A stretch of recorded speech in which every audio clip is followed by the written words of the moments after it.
Inferno, there's just nowhere to just hang out. You know, I'm just gonna go to the jacuzzi area. Anger is all about just intense violence and rage. Everything in the world is against you. Cutting limbs off, heads are coming off. Boom, boom, boom. Anger is definitely a level that Dante can sort of unleash his fury in.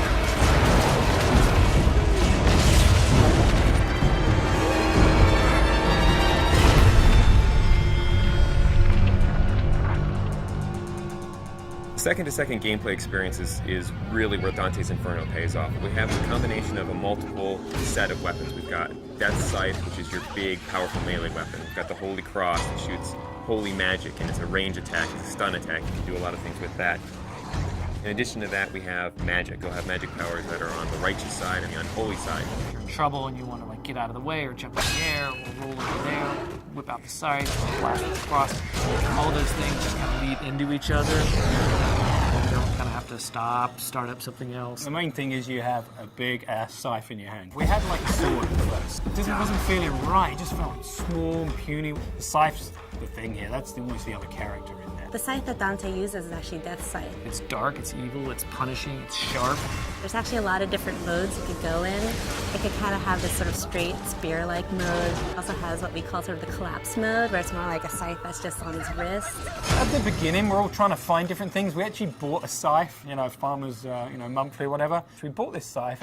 As soon as we got the scythe, it's got the little handles like, no, this ain't gonna work. Sometimes you'll come into work and like you'll go to the kitchen to get coffee and there's just like some guy over there like with a broomstick and looking at himself in the mirror like doing this or going. So not only are you punishing everyone with that scythe, the other part of the combat is you've got the cross as well.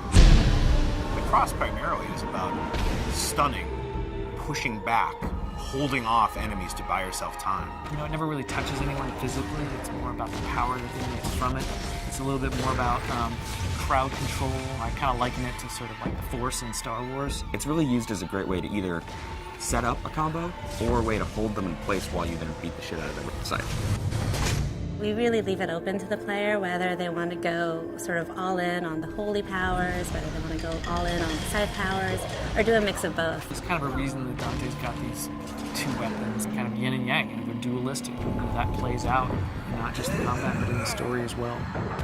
That's the whole personality of Dante's Inferno.